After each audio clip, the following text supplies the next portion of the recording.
Okay, it's time to learn something serious that basically 99%, if not higher, of photographers out there don't know. So I recommend you watch this one. At the end, there's going to be a test for you to see if you can recognize it. And at the very end of that, I'm going to give you the answers and see if you could figure it out. Now, this test has been performed before, but the explanation hasn't been given. So let's talk about micro contrast, what it is.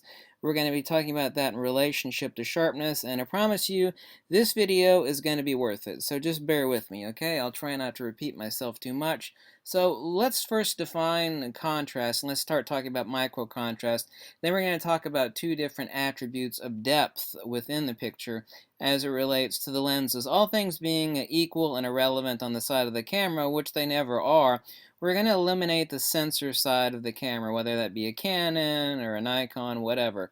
We're going to be talking about translational depth or rendered depth, and we're going to be talking about micro contrast and how people confuse the two. And then I'm going to give you a set of examples so you can see yourself what it is I'm talking about, and then you'll be able to make a really clear aha moment within your mind. And after watching this video, you will be above basically 99% of other photographers, and that's a good thing. I mean, knowledge is power, so I'm going to empower you in this video, so bear with me on this. Let's first try to define contrast.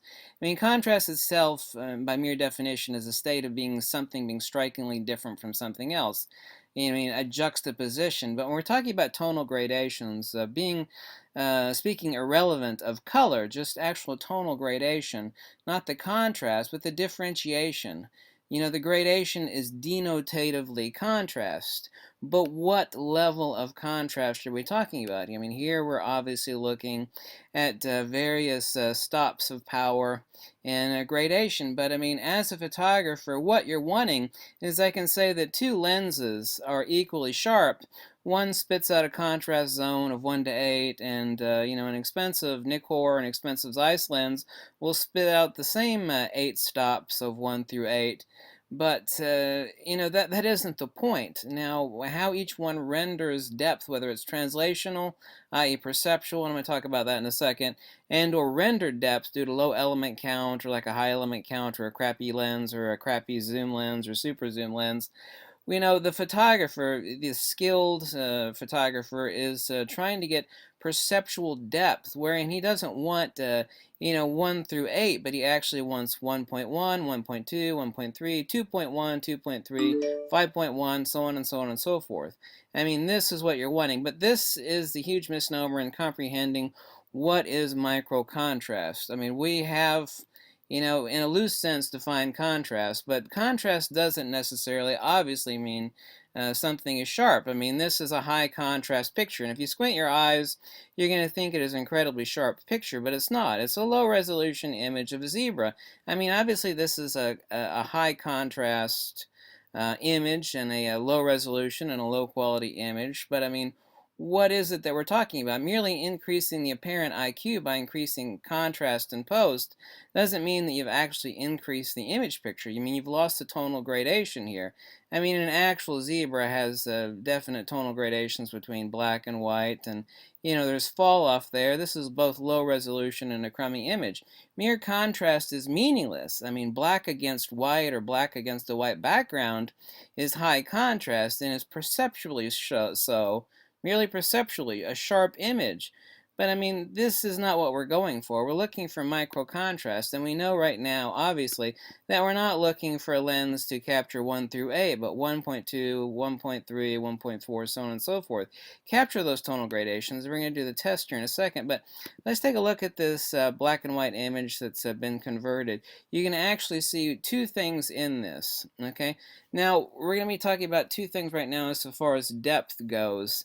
We're going to talk about translational, perceptual depth, and rendered depth. Now, you already know about rendered depth, where we have binocular depth from low element count, exquisite prime lenses, be they be Nikkor or Zeiss or the Voigtlanders, where the foreground and background disparity, that parallax, that binocular disparity that layers and separates objects with distance from each other within the composition, that is rendered depth. It cannot be added in post. Now, we're not talking about actual lens IQ now, and here in the second part, we're also not talking about lens IQ, and I will prove this to you in a minute, towards the end of this video. The next one we'll be talking about is, perceptual depth due to high tonal gradation within the spectrum of the composition of the shot. And here's a good example. Now, this isn't a high resolution shot, but I mean, for sake of demonstration, you can actually see what I'm talking about. You see the enormous amounts of gray. We used to call this back in film day. We called it a silver print. You know, you have blacks, you got your heavy blacks, and you got your pure whites, but you have a huge tonal gradation in between that allows a silver print to be made. Now, getting that from a sharp lens is not always the case. There are plenty of very expensive Canon and Sigma lenses that are sharp, but they're very, very muddy. And this is the micro contrast that I'm talking about. And I will show you examples of that in a second. Just please bear with me. So this is translational or perceptual depth. You know, the perceptual depth due to the tonal gradation or lack thereof within the spectrum of the shot is very important for low light and close tonal foregrounds and backgrounds. Now let's take a look at some images. Now this is going to be the test. I'll give you the links below now for opening up these images, but bring them up on your browser, but do not enlarge them. They're not huge for enlarging, but I'm going to bring up a couple examples here. I'm going to bring up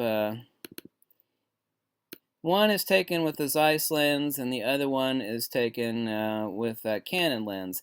Now, the same is true and applicable with, say, you're using, a Chromie Sigma Art Series lens. Now, you're able to see here, I'm not going to give anything away. I want you to notice, not in the eyes, what you're actually looking at here, I want you to take note of, is the gradation within, the rock over here to the right of the ice. Do you actually see what's there? I mean, can you actually intuit what it is I'm talking about? One of them looks flat, and then you would assume that this image over here is not from the sharpest lens. Over here we have the sharpest lens. But I mean, is that actually the case?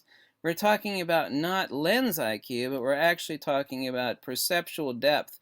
We're talking about micro contrast, which adds to the translational depth of the image. Okay, we have three things, excuse me, that contribute to depth. One, obviously, is lens IQ, which we're not talking about in this video. Let's assume, for sake of argument, that both of these lenses are equally sharp, even though they're not. But we can assume, for sake of argument, that both of these have equal IQ. As is the case, you have two more factors that play into this. Rendered depth, due to the low element count or lack thereof of the lens, which contributes to the actual separation of foreground and background. If the depth of field is being equal to, let's say, depth of field and shutter speed and whatnot, there are many factors, of course, but the rendered depth is better on a low element count lens. So that's one aspect of assumed sharpness, which is rendered depth. But the second thing, like I said, we're leaving out lens IQ here. The second thing is the translational perceptual depth, where the tonal gradation is present. As the old saying goes, like 1,000 shades of gray, or what's that recent movie, 50 Shades of Gray. You can actually see over here on the image on the left, if we assume that both of these are, they both are from different lenses, but you can see that the image on the left is perceptually much sharper. Now I'm going to give you other examples to download and see if you can take the test and figure it out yourself, and I'll give you the answer at the end of this video. You can actually pause it, but I mean, do you actually see what it is that I'm talking about? This test was taken a few years ago, and what it turned out is that those that knew a lot about lenses, the accuracy rate over this test was something in excess of 80%. I mean, they're immediately able to perceive, and differentiate out lens IQ from rendered depth, a prime versus a zoom, whatnot, so on and so forth, and actual perceptual depth due to the micro contrast that is present within the image. Okay, let me get rid of these. I'll bring this one over here. So, what we're talking about is that a poor lens can actually be very sharp, but look very unsharp due to the lack of micro contrast. Let's bring up another set of examples. I'm going to have you do this test yourself, and you tell me which one of these is from the Canon lens and which one is from the Zeiss lens. Now, all things being equal, what we're looking for is not color saturation on this. However, saturation does play into this perceptually. What we're looking at is the tones on one particular color. For example, we can look at the snowbank here. We look at the snowbank over here, or we can actually look at the gradation of the inconsistencies of the brick right here. Let me bring this over versus right over here, the brick right here. Do you actually see? You can't on this screenshot. You're going to have to actually open the downloaded, open the links below to see that. So we have an increase of apparent IQ by increasing the contrast in post, where we can manipulate it, or we have a mere contrast that is absolutely meaningless, because a black against a white background, or a zebra example, is of course contrast. What we're talking about is the enormous amount of tonal gradation in there. So we have three contributing factors of actual depth and apparent sharpness of the lens, but also how it is rendered in the composition that you want. And we're leaving out lens IQ in this. So we're talking about translation and perceptual depth, which has to do with the micro contrast or the tonal values that exist between whether it be color or black and white. We're not just talking about, well, this lens is, both of these lenses are perfectly sharp and they can both capture 1 through 8. But yes, but what percentage of spectrum can it actually capture of the tonal values within each step of range within each color? And that is additive to the translation or perceptual depth of the realism. And this is incredibly important when you go to convert any of these images, or any image that you take at all, into a black and white. I mean, you're going to think, well, this image is beautiful in color, but for some reason it doesn't translate very. This is, of course, why a lot of people will actually apply post-processing to increase the contrast and give more stark or various additives to the shot afterwards. But you want to obviously capture this in camera as much as possible. So what we're talking about is micro contrast, and this micro contrast is the lens's ability to differentiate between smaller and smaller details of more and more nearly similar tonal values. This micro contrast is capturing all the intermediate tonal ranges, which contribute to the realism of the shot, especially in low contrast compositions. And I'm going to show you some of that in a video right after this.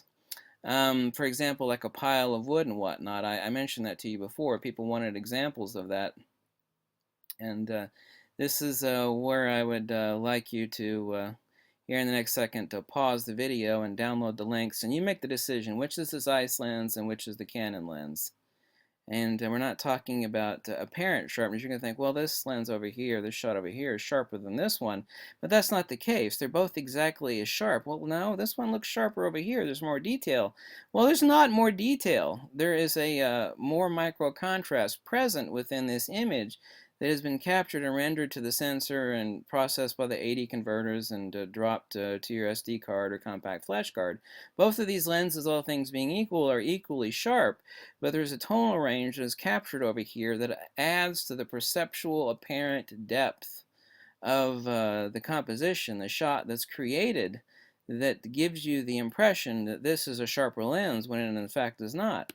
You can't add these tones in post the same way you can add rendered depth in post if you're using 50 millimeter zoom, super zoom lens with 20 elements versus a 50 millimeter prime lens with 5 or 6 elements. This is where you stop the video, and I'll let you download, take a look, and cross compare. And well, at the very end of this, I'll post the information. So stop right now, and then I will tell you. Okay, now that you're back from watching those, everything that is marked with a Y is a Canon lens. Everything that is marked with an X is a Zeiss lens. So BY, B2Y, those are all Canon lenses, and the X lenses are all Zeiss lenses. Okay, so everything with an X on the suffix is a Zeiss lens. Okay, let's go on to video number 2, and we'll finish up this discussion on micro contrast. And once you understand all this, you'll have better comprehension of it than 90% of the rest of the photographic world. Okay, bye.